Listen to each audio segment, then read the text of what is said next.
The term stumbling block is referenced quite a bit in the scriptures.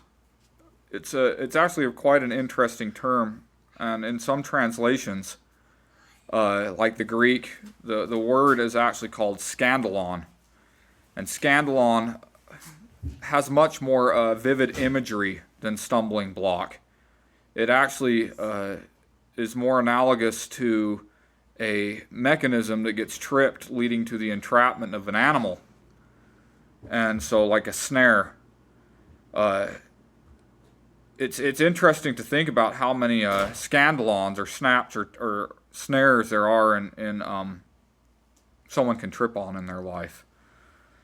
One of the worst, actually, among professed Christians are the very doctrines of Christ himself.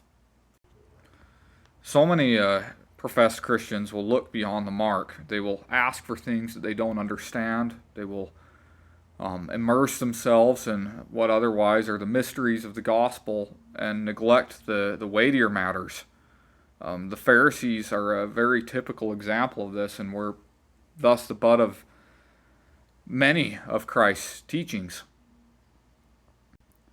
The Pharisees often reduced Christianity, well, at that time, their biblical worldview, down to a set of laws or cultural behaviors that would get them into heaven, rituals.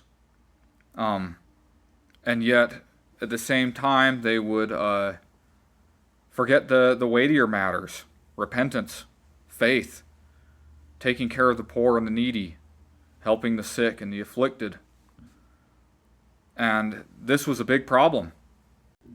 The reality is, the most religious people at the time of Christ, and I would argue today, are the same ones doing the exact same thing, where they put the laws, sets of laws, promises, ordinances, going to church, other social norms ahead of what actually it means to be Christian, which is to take on the name and character of Christ, meaning to do the things that you truly believe that he would do if he were in your place.